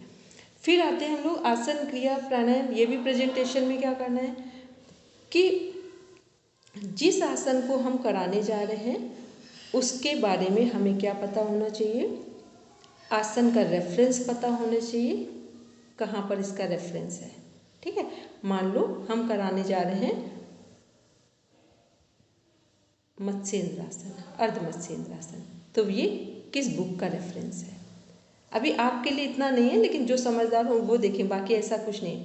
दूसरा, जो मत्स्येंद्रासन है उसके तरीका क्या है करने का, टेक्निक क्या है, फिर मत्स्येंद्रासन करने के लाभ क्या हैं, फिर मत्स्येंद्रासन किसे नहीं करना चाहिए, इन चीज़ों के बारे में पता होना चाहिए, ठीक। तो ऐसे ही क्रिया, आसन, प्राणायाम, ध्यान सभी के बारे में होगा। फिर है 1.10 में है assessment of yoga class, detection and correction of mistakes. Assessment of yoga classes का असेसमेंट कैसे करना चाहिए, कि क्या गलत है क्या सही है। ध्यान रहे जब भी कोई कक्षा ले, किसी की भी ले, तो जब तुरंत का तुरंत वहीं प्रॉब्लम को सॉर्ट आउट करते चलिए। जैसे मान लो हम आज करवा रहे हैं और आपकी कोई गलती देख रहे हैं योग करते समय, तो आप ये ना सोचिए इसे कल ठीक करेंगे, अभी कर देंगे। भले आप प्रैक्टिस को थोड़ा स्लो करवा दें, लेकिन प्रॉब्लम्स जो हैं, जो चीज़ें ठीक नहीं है, सामने वाला गलत कर रहा है, उसको वहीं का वहीं ठीक करते जाएंगे। और जब किसी को ये लगे कि ये गलत कर रहा है, तो एक एज अ टीचर एक डीप नॉलेज रखना चाहिए कि कोई गलत कर रहा है तो उसको ये ना कहें, उसकी गलती बता कर ना समझाएं उसे। उसको ये ना बोले कि आपकी ये गलती है, ये गलती है, क्योंकि वो तो अभी सीखने आया है, ठीक है। गलती की बजाय उसको बोले कि कैसे आप अपना पोस्चर करेक्ट कर सकते हैं, ठीक। दोनों ही बातों का अर्थ एक ही है, लेकिन जब हम कहेंगे आप गलत कर रहे हैं, आपको ये नहीं आता, आप ऐसे कर रहे हैं, ऐसे कर रहे हैं, तो सामने वाला डिमोटिवेट हो जाएगा। और आप जब उसे बोलेंगे कि आप सही कर रहे हैं, थोड़ा सा पोस्चर को और करेक्ट कर लीजिए, ठीक है। तो ये क्या है, ये टीचर की भाषा है। और जब हम बोलते हैं आप गलत कर रहे हैं, आप गलत कर रहे हैं, तो वही भाषा होगी जो अपने गली मोहल्लों में हम सुनते हैं, एक दूसरे को बस क्रिटिसाइज़ कर रहे हैं, ठीक है। तो यहाँ क्रिटिसाइज़ नहीं कर रहे हैं किसी को, हम उन्हें सपोर्ट कर रहे हैं सही तरीके से अपने पोस्चर को मेंटेन करने के लिए। चलिए, तो टीचिंग स्किल वाला लगभग समझ में आया। तो अब हम किसी और का देख लें, कुछ बच रहा है। ये वाला किस में है, एक मिनट, लेवल 1 2 का था ये सिलेबस, सबने देखा था ये 2 का था। किसने किसने अपना चेक किया सिलेबस किया, ठीक है, ठीक है। फिर है हमारा लगभग सेम हो गई सारी चीज़ें, ठीक। अब किसी का कोई क्वेश्चन हो तो पूछ लें, अभी किसी का कोई क्वेश्चन हो तो पूछ लें। मैडम प्राणायाम तो सब आते हैं, लेकिन फिर भी कल एक उज्जयी प्राणायाम रिपीट करवाना। कौन उज्जयी प्राणायाम, उज्जयी प्राणायाम, ठीक है, कल सुबह उसकी भी प्रैक्टिस करा दें। हेमंत भैया अभी हैं यहाँ कहीं? हेलो हेमंत भैया। अभी यहीं हूँ, अभी कम उम्र है। अच्छा, हमने जो लीव सुनी। हेमंत भैया तुरंत उज्जयी प्राणायाम करके दिखाइए। उम्र अभी इतनी नहीं है, यहीं हूँ। कर दो, ठीक है।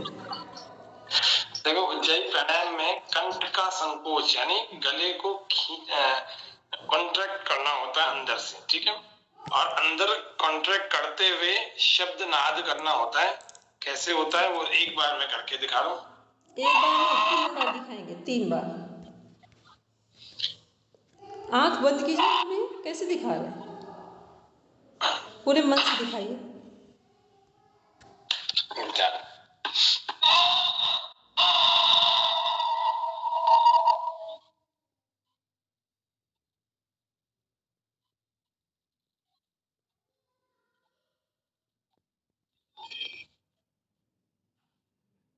थोड़ी देर इसमें जालंधर बंद के साथ रोक लेंगे,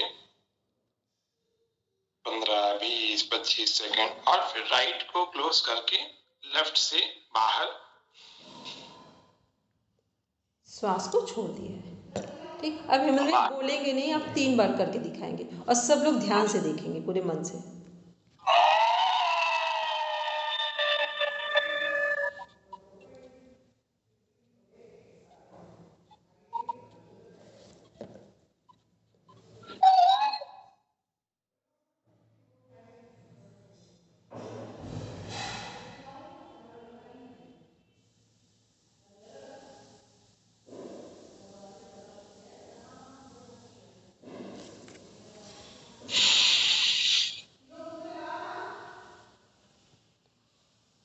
जालंधर बंद लगाया था, रोका, श्वास को होल्ड किया, उसके बाद जालंधर बंद खोला, चिन को ओपन किया और लेफ्ट नोस्ट्रिल से श्वास को बाहर किया, ठीक है। एक बार हेमंत भैया और करिए। हाँ, अब मैं टुकड़ों टुकड़ों में करके एक बार दिखा रहा हूँ, जिनको लंबा अभ्यास नहीं है बिलो।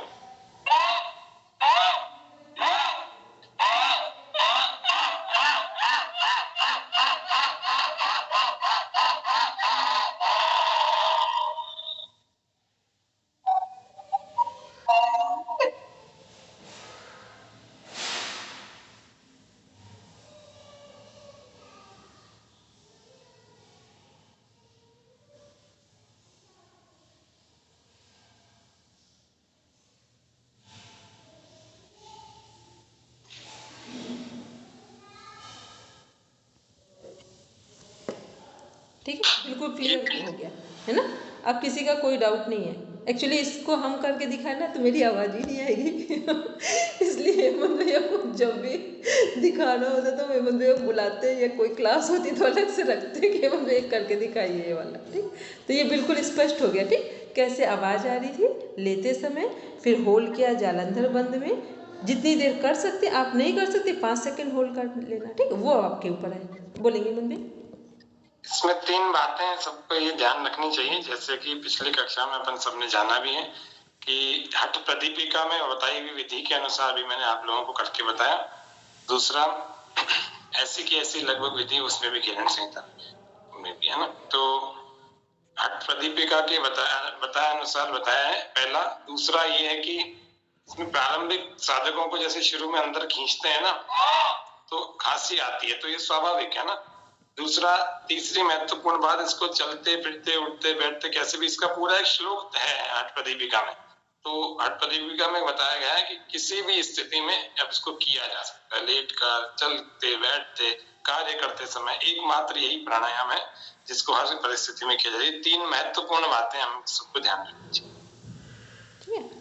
ये जब हम लोग ने जब हम भी क्लास ले रहे थे तब भी बताया था कि उज्जाई प्राणायाम एकमात्र प्राणायाम है जिसको किसी भी परिस्थिति, इवन लेट कर भी कर सकते हैं। ठीक है, क्योंकि उसमें कुछ भी नहीं है, केवल एक फोर्स है हल्का सा जो गले पे आता है।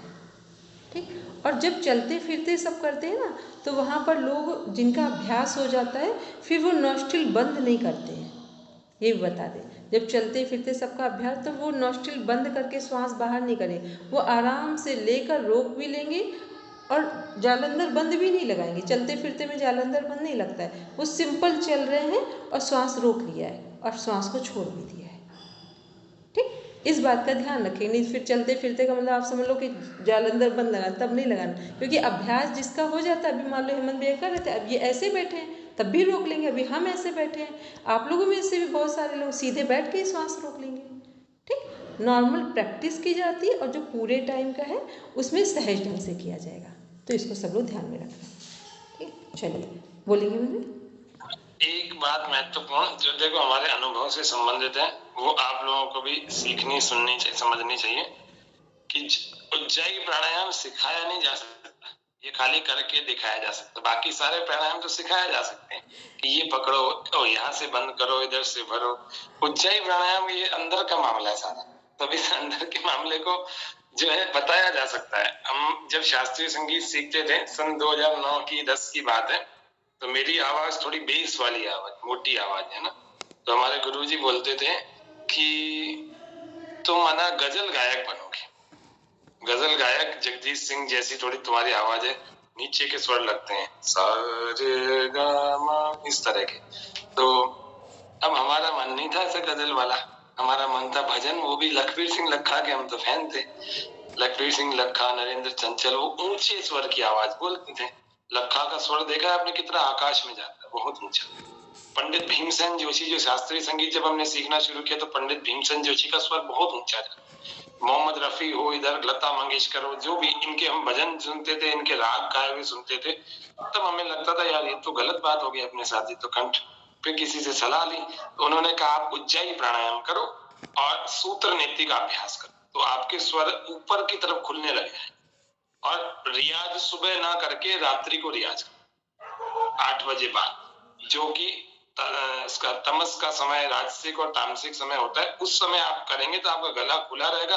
फिर आप सुबह करेंगे तो आपका गला, तो मैं आपको क्या बताना चाह रहा हूँ इन चीजों से, ये बताना चाह रहा हूँ कि अगर अपना कंठ का स्वर बहुत खोलकर रखना है, स्पष्टता वाला रखना है। फिर वेद में जब हमने हमें किया, तो उसमें एक वाक्य था कि वेद का वक्ता एक ब्रॉड ध्वनि का होना चाहिए, बहुत बड़ी विस्तृत ध्वनि होनी चाहिए और बहुत स्पष्टवादिता होनी चाहिए इसकी। तो ये कहां से आया? एक उज्जाई से आया, एक सूत्र नीति के अभ्यास से आया। ये वाला सारा सिस्टम जो बंद हो चुका था ना, वो सारा खुल गया। तो मैं जीता जागता उदाहरण दोनों का वकील बैठा हूँ। कौन सी चीज का? सूत्र नीति का वकील और उज्जाई का वकील बैठा हूँ। और मैं कब सीखा ये भी बता देता हूँ। रोज प्रयास करता रहा, आज नहीं, कल नहीं, परसों नहीं, आएगा 25 दिन बाद ये उज्जाई करना आया। बीच में लगा भी कि अपने को आएगा भी कि नहीं आएगा। और मैं जब सिखाता हूँ लोगों को, तो किसी को 1 दिन में आता है, किसी को 2 दिन में, और किसी को 10 दिन भी लग जाते हैं। तो ऐसा नहीं सोचना कि आप जैसे आज हमको करते हुए देख लिया तो कोई व्यक्ति सोचे कि हमको क्यों नहीं आ रहा, ये तो गड़बड़ तो नहीं कर रहे हैं, गलत तो नहीं कर रहे हैं। नहीं कर रहे, आने में समय लगता है ना। ये उज्जाई प्राणायाम है, 1 दिन में सिखाया नहीं जा सकता, और हो सकता है आपको 1 दिन में आ भी जाए, ऐसा भी हो सकता है। ठीक है, तो ये निवेदन था सबको। बोलिए मुनि जी। ओम प्रणाम गुरु जी। ये ना शंख से भी होता है, स्वर बहुत सुरीला हो जाता है शंख जाने से। एक और कार्य हमने किया था, आयुर्वेद को और संगीत को दोनों को जोड़ करके हमने पढ़ा था एक जगह, जब स्वस्थ वृत्त का प्रकरण था। हमारे गुरुजी ने भी बताया और हमारे आचार्य बालकृष्ण जी ने भी बताया कि आयुर्वेद में स्वस्थ वृत्त में एक सुंदर सा कर्म है जिसका नाम है कवल गिरह। कवल गिरह का मतलब आप ब्रश वगैरह जो भी करते हो उसके करने के बाद थोड़ा सा तिल का तेल लेकर के मुंह में भरो और उसको चलाओ, या तो ऐसा करो और चलाने के बाद इसको हटा निकाल दो, है ना, या अंदर ले लो। दोनों में से अंदर ले लोगे तो पित्त बढ़ा हुआ शांत हो जाएगा, वात बढ़ा हुआ शांत हो जाएगा, दर्द है वो कम हो जाएंगे, मोटापा कम हो जाएगा इसको, और नहीं तो बाहर निकाल दो। ऐसे 2 से 5 मिनट ऐसे यूं चलाओ। दूसरा तरीका कवल गिरह का, हाथ में लेकर के ऐसे हाथ में ले लिया, दूसरे वाले हाथ की बीच की उंगली से ऊपर मसूड़ों में मालिश करी, दाएं बाएं सब जगह, दांतों और जीभ को छोड़ करके सब जगह पूरा अंदर की लेयर, ऊपर की नीचे की सब जगह मालिश कर दी 2 मिनट, और 5 मिनट तक इसको ऐसे ही रहने दिया, फिर कुल्ला किया। तो इससे आयुर्वेद का ऋषि कहते हैं, महर्षि चरक कहते हैं कि 2 लाभ होते हैं। पहला होता है वाणी गंभीर बनती है, और दूसरा कहते हैं वाणी मधुर बनती है। और उसका जीता जागता उदाहरण मैं आपके सामने बैठा, थोड़ी बहुत हमने भी लाभ उठाया। ठीक है, तो जिसको जिसको ये लाभ उठाना हो, नहीं ये चीज़ सही भी है, ठीक है, क्योंकि जो वो तिल का तेल ऑयल पुलिंग बोलते हैं। सर वो तिल का वाला ब्रश करने के बाद किया जाता है या ब्रश करने से पहले किया जाता है? बाद में किया जाता है, क्योंकि पेस्ट तो करने के फिर वो हम बाद अंदर ही ले ले तो अच्छा है ना। जितने सेलिब्रिटीज हैं आप उनके दांत जब देखते हैं सब ऑयल पुलिंग करते हैं, ठीक है, इसको ऑयल पुलिंग इसी को बोला जाता है कि वो 5 मिनट रख लिया मुख में, कुछ काम किया, उसके बाद उसको बाहर कर दिया। अंदर करना हो अंदर करो या बाहर कर दो, ठीक। चलिए, तो अब हम ऐसा समझ रहे हैं कि आज हम लोग ने हेमंत भैया जो स्किल वाला था वो लगभग एक ब्रीफ नॉलेज तो हमने दे दिया। एक सेकंड रुको, एक स्किल के संबंध में कुछ जो नोट्स आप लोगों को चाहिए वो मैंने आप लोगों के ग्रुप्स में सब में डाल दी, ठीक है, तो आप लोग देख लेंगे और उसको अच्छे से पढ़ लेंगे। विद्यार्थी के लिए आवश्यक बातें और शिक्षक के लिए आवश्यक शिक्षण कौशल, 2-3 बातें और नॉर्मल से आप लोगों को शेयर कर देता हूँ कि ज्यादातर जो प्रश्न पूछा जाता है कि अगर कम लोगों का ग्रुप है तो कैसे आप उनको बिठाएंगे, अर्धचंद्र की तरह बिठाएंगे। किसी गाँव में जा रहे हैं तो कैसे करेंगे, तो गाँव की बिल्कुल सरल भाषा में, सामान्य सरल शब्दों में जो हर व्यक्ति समझ जाए, वहाँ अंग्रेजी के संस्कृत के शब्द नहीं बोलने, वहाँ अपनी विद्वत्ता नहीं दिखानी, वहाँ कॉन्सेप्ट दिखाने, आदमी को समझ में आ जाए वैसा करना है। किसान को सिखा रहे हैं, अनपढ़ को सिखा रहे हैं, सब्जी वाले को सिखा रहे हैं, ऐसे नहीं सोचना है कि इसको क्यों सिखाऊं, अरे ये लोग थोड़ी करेंगे, अपने को वहाँ भेजा गया है या अपन कहीं शिविर लगा रहे हैं तो ये नहीं सोचना अरे अनपढ़ों को क्या सिखाऊं, पढ़ा लिखा होता तो फिर पढ़े लिखे की तरह सीखता है उसको, फिर अपनी उस पढ़ी लिखी भाषा में समझाओ, एनाटॉमी के साथ कनेक्ट करके बताओ। अब उनको इतना समझ होती तो वो भी कर रहे होते, आपको क्या सुन रहे होते। तो अपने को प्रश्न दिया, जैसे मुझे प्रश्न दिया गया, मैं मेरी बात बता रहा हूँ, मेरी परीक्षा में कि आपको गाँव में भेज दिया जाता है और गाँव में आपको बताया जाता है कि यहाँ के लोकल लोगों को बताओ, सिखाओ। अब आप कैसे सिखाओ, अगर मुझे उस गाँव की जो कि मेरे आसपास का ही अगर वहाँ की लोकल लैंग्वेज आती है तो मैं वहां की भाषा में सिखाऊंगा, चाहे मारवाड़ी है, मेवाड़ी है, ढूंढाड़ी जो भी, या फिर जिस उधर ब्रिज की भाषा है, अथवा जो भी आपके गांव संबंध में हो, अगर आपको आती है तो आप उस लोकल लैंग्वेज का सहारा लेकर के अपनी बात को रखेंगे, ठीक है। और दूसरा, अगर ऐसा नहीं आती है तो अपने हिंदी भाषा के सरल शब्दों के साथ अपनी बात को अपने को रखना है, जिससे कि वो लोग आपके इजीली कनेक्ट भी हो जाए और आप अपनी बात को वहां समझा भी सको उनके मस्तिष्क में। पहला ये वाईसीबी के परीक्षा में उठाया जाने वाला प्रश्न और उत्तर दोनों बता दिया मैंने, ठीक है। दूसरा, एक प्रश्न पूछा जाता है कि अगर कोई व्यक्ति ऑफलाइन क्लास में आपके सामने गलत आसन कर रहा है तो आप क्या करेंगे, तो अपना उत्तर सामान्य आएगा कि हम सही कर देंगे इसको। तो उत्तर यहाँ पर ये आना चाहिए कि पहले उस विद्यार्थी की अनुमति लेंगे, उसके टच करने से पहले आपको उसकी अनुमति लेनी चाहिए। ये सामान्य शिष्टाचार भी है और शिक्षण कौशल में भी एक चीज आती है ना। और सबसे समानता का व्यवहार करना चाहिए, किसी से ऐसे तू तड़ाक से बात नहीं करनी चाहिए, बड़े प्रेम पूर्वक सहृदयता पूर्वक बात करनी चाहिए, सही समय पर अपने सेंटर को खोलना चाहिए, सही समय पर अपनी कक्षा प्रारंभ करनी चाहिए। ये डॉक्टर साहब ने मेरे को शायद 8:30 तक बोला था कि मैंने गलती से आपको 7 से 8 लिख दिया था, ये मेरी भूल थी। और दूसरी बात है साफ सफाई रखनी चाहिए, मैट को व्यवस्थित रखना चाहिए, तो कक्षा से पहले सारी तैयारियां करनी चाहिए, एंड टाइम में आकर के नहीं करना चाहिए, और एक समान गैप बना करके एक के पीछे एक बिठाना चाहिए। छोटे हाइट वाले हैं तो आगे और बड़ी हाइट वाले हैं तो पीछे हैं, सबके अलग अलग ग्रुप बना करके करना चाहिए। अगर कोई पर्टिकुलर आर्थराइटिस की 5 पेशेंट आ रहे तो उनका अलग ग्रुप बना दिया जाए, किसी का अलग बच्चे हैं तो उनका अलग, ऐसा बना करके अगर व्यवस्थित करेंगे तो ये शिक्षण कौशल में कई सारी चीजें अपन अपने कार्य को अपलिफ्ट कर सकते हैं और अच्छे प्रकार से कर सकते हैं। तो ये शिक्षण कौशल में कुछ महत्वपूर्ण बातें थी। और सबसे सम्मान पूर्वक व्यवहार करेंगे। कोई आसन नहीं कर पाएगा, तुम्हारे से नहीं होगा भैया, तुम जाके हाली चलाओ, ऐसा नहीं होना चाहिए। पूरा उसको नहीं हो रहा ना, अब दूसरा करेंगे, क्या प्रॉब्लम आ रही है इसमें, यहाँ आ रही है, छोड़ दो। घुटने के दर्द वाला है, उसको पवन मुक्तासन कराए जा रहे हैं, उसको सूर्य नमस्कार कराए जा रहे हैं, तो गड़बड़ हो जाएगी। करो बहुत अच्छा है, करो, अरे थोड़ा सा दर्द होगा, सहन करो, हो जाएगा। तो ऐसे नहीं करना चाहिए ना, इससे दिक्कत हो जाएगी। शिक्षक की कमियां हैं सारी, तो इन कमियों से अपने को दूर रहना है। ये शिक्षण कौशल में महत्वपूर्ण बातें, आप चाहो तो नोट कर लेना, नहीं तो अभी डॉक्टर साहब रिकॉर्डिंग कर ही रहे है ना, कर रहे ना, तभी रिकॉर्डिंग में आपको मिल जाएगी। ठीक है, बस ये था मेरी तरफ से। आप किसी का कहीं कोई क्रॉस क्वेश्चन ऐसा आ रहा हो तो आपके पास 5 मिनट है, पूछ लीजिए। जो ऐसा लग रहा हो कन्फ्यूज़न नहीं समझ में आया है तो पूछ लें। बोलेंगे रचना जी? मैम ये 5.10 जो है, इसमें लास्ट वन है assessment of yoga centres and institute criteria processes instruments results, इसमें क्या डील होगा? 1 मिनट पहले हम नंबर देख लीजिए। 1 मिनट, एक बार क्वेश्चन फिर भी बोल दीजिए रचना जी, एक बार हम देख भी लें। लेवल 2 में रचना जी? नो मैम, लेवल 3 में 5.10 जो है methods of teaching and evolution में जो लास्ट वाला पॉइंट है। हाँ, एक बार रचना जी बोलेंगे, ये वाला सिलेबस मेरे पास नहीं है, 7 तक के हैं, ये पुराना आ गया। हाँ, एक बार दोबारा रिपीट करेंगे। Assessment of yoga centres and institutes criteria processes instruments results. जब भी हम योग सेंटर कहीं ओपन करते हैं, इंस्टीट्यूशन जो भी इंस्टीट्यूट वगैरह, तो वहाँ पे असेसमेंट करना होगा कि वो किस जगह पर है। पहले तो वो एरिया से संबंधित चीज़ें हो गई, ठीक है।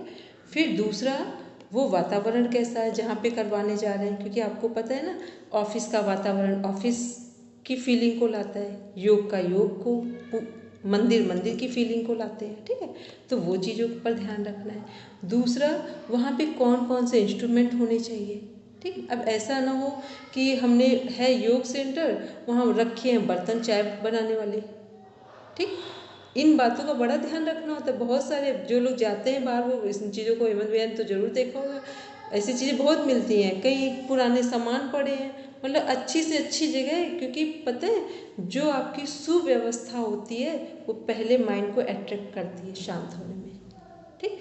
तो जो जिसके लिए चाहिए, जैसे एक टेबल है टीचिंग के लिए, हम लोग बैठे हैं पढ़ाने के लिए, तो वहाँ जो चाहिए वही सामान वहाँ रखें। ऐसे ही जो हमारा टीचिंग जो इंस्टीट्यूट ओपन कर रहे हैं, योग मैट, वेइंग मशीन, जो इंस्ट्रूमेंट हैं ब्लड प्रेशर वगैरह लेने वाले, ठीक है, पल्स रेट के, ये हो गया। एक ग्रीनरी वाला वातावरण ना हो तो कोई भी चीज़ आप ऐसी लगाइए जो किसी को देखने पर आँखों में शांति दे रही हो। पूरा बंद ना हो, मतलब अगर पूरा खुला ना हो वातावरण हो, तो कुछ तो ऐसी जगह हो जिसमें लगे क्रॉस वेंटिलेशन हो रहा है। क्योंकि इस समय लोग क्या कर रहे हैं, जिम वगैरह में देखा है ध्यान से, एसी लगे हुए हैं, पूरा कवर्ड है। आप वहाँ अपने जीवन को खराब करने आ रहे हैं कि बनाने आ रहे हैं? पहले तो यही चूज़ कर लीजिए। जब एसी वाला वातावरण चाहिए, बंद चाहिए, तो बजाय हमको तो नहीं समझ, ये हम नहीं बोल रहे हैं। इस समय आप देखिए बहुत सारी प्रॉब्लम्स बढ़ रही है, हार्ट की प्रॉब्लम लगातार बढ़ती जा रही है। क्यों बढ़ रही है?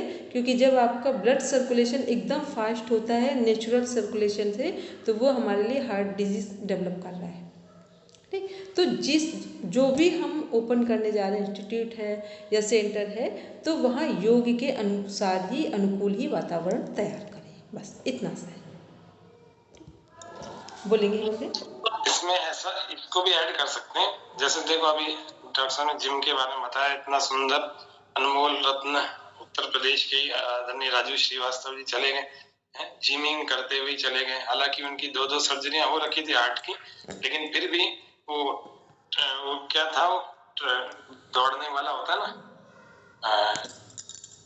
वो उस पर दौड़ते दौड़ते उनके और वो हो गया। तो खैर, कहने का मतलब इसमें पहला तो कह रहा है कि क्राइटेरिया क्या होना चाहिए, तो ऐसा खुला, ऐसा बड़ा हॉल होना चाहिए जिसमें खिड़की दरवाजे प्रॉपर होने चाहिए, वायु का संचार सही होना चाहिए, पंखे कूलर नहीं, पंखे सही ढंग से चलने चाहिए, और शिक्षक का स्थान थोड़ा ऊपर होना चाहिए जिससे कि सब लोग अच्छे से विजुअल कर सकें शिक्षक को। और प्रोसेस क्या होना चाहिए, तो प्रोसेस पहली बार स्वयं आसन समझाना चाहिए बात करके, फिर स्वयं करके बताने वाला स्थिति होनी चाहिए, और फिर दूसरों से करवाना चाहिए, फिर दिक्कत आए तो दोबारा करना चाहिए, और फिर उसके बाद फिर उनको करवाना चाहिए। और तीसरा, इंस्ट्रूमेंट्स क्या होने चाहिए, अगर अधिक लोग हैं तो माइक वगैरह होना चाहिए, आपके पास वेट करने की मशीन होनी चाहिए। ये 2 इंस्ट्रूमेंट तो परम आवश्यक बताए जाते हैं, है ना। और बाकी जैसा जैसा व्यक्ति और रिजल्ट देना चाहता है, जैसे उसका स्टडी है, जैसा उसका वर्क है, उस हिसाब से। रिजल्ट्स की बात की जाए, जो अच्छे हो चुके हैं उनसे परमिशन लेनी चाहिए कि क्या तुम इस प्रॉब्लम से अच्छे हो गए हो, क्या इसको अपने और लोगों को मोटिवेशन के लिए इसको अपन सेंटर में लगा सकते हैं क्या। अगर वो हाँ बोलता है तो उसका चित्र के साथ उसका अनुभव उसी के शब्दों में लिख करके अपने इंस्टीट्यूट पे चस्पा यानी पेस्ट कर देना चाहिए, जिससे कि विद्यालय अपने आपके इंस्टीट्यूट पर आने वाले और भी लोगों को मोटिवेशन मिले कि ये बच्चा यहाँ या ये विद्यार्थी यहाँ सीख के गया। ऐसे 10-15 लोगों को आपने अच्छा किया, 5 लोगों ने भी कह दिया जी हाँ मेरा अनुभव आप लगा दीजिए, कोई दिक्कत नहीं है। और अगर वो चाहता है कि नहीं मैं बीमारी से संबंधित जो मैं अच्छा हुआ हूँ वो वाला भी अनुभव लगा दीजिए, तो और अधिक प्रभावी हो जाएगा। तो उसका बड़ा सा वो बनवा करके उसको लगा दीजिए। ये कुछ इन पॉइंट्स पर भी अपन चर्चा कर सकते हैं। डॉक्टर साहब के पॉइंट के साथ आप इन पॉइंट्स को भी आप लोग ऐड कर दीजिए। ये लेवल 3 वालों के लिए था, ठीक है। तो ये सभी बातें अब क्या करना है कि अपना सिलेबस रखेंगे सामने और फिर खुद से आंसर देंगे, ठीक है। तो आपको ये लर्न करने की आवश्यकता नहीं पड़ेगी, ये आपका अनुभव है, क्योंकि कुछ चीज़ें आपको लर्न ना करें, अनुभव से ही सीखें तो ज़्यादा अच्छा रिस्पॉन्ड करेंगे, ठीक है। चलिए अब शांति पाठ की ओर हम लोग बढ़ेंगे। हेमंत भैया, हाँ कुछ क्या? एक काम और छोटा सा, 2 चीज मैं कहना भूल गया। अपने योग सेंटर पर अलग अलग योगियों के चित्र जरूर लगाने चाहिए, माहौल अच्छा बनता है। आसनों के चित्र लगाने चाहिए, आसनों के चार्ट्स हुए 1, 2, 3 जो भी चार्ट्स हों ऐसे लगाने चाहिए। अथवा आपका खुद का सेंटर है तो उस पर 2-4 जगह पेंटिंग आसनों की या सूर्य नमस्कार के आसनों का।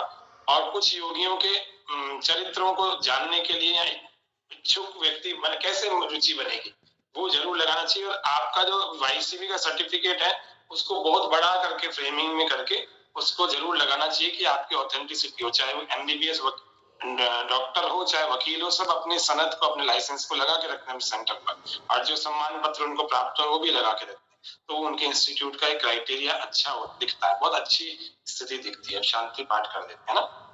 ओम सर्वे भवन्तु सुखिनः, सर्वे सन्तु निरामयाः, सर्वे भद्राणि पश्यन्तु मा कश्चित् दुःखभाग् भवेत्। ॐ स्वस्ति शान्ति शान्ति, सर्वेभ्यो नमः। दोनों हाथों से धीरे धीरे अपने नेत्रों को ढककर और उसको मजा से बोलेंगे। तो धन्यवाद। ये अपनी टीचिंग स्किल की हो गई। योगा एंड एजुकेशन, स्पोर्ट्स और साइकोलॉजी वाला पार्ट लेवल 3 वालों का बाकी है, एक आध दिन में उसको शेड्यूल करके करा देंगे, ठीक है डॉक्टर साहब। एक कक्षा इनकी बाकी है, ठीक, कल नहीं करवाएंगे, ठीक है, परसों देखते हैं, परसों करवा देंगे, ठीक है। हाँ ठीक। सुबह तो इनकी चल रही है सबकी, है ना, सुबह 6 बजे वाली निरंतर रहेगी। चलिए सबको धन्यवाद, शुभ रात्रि।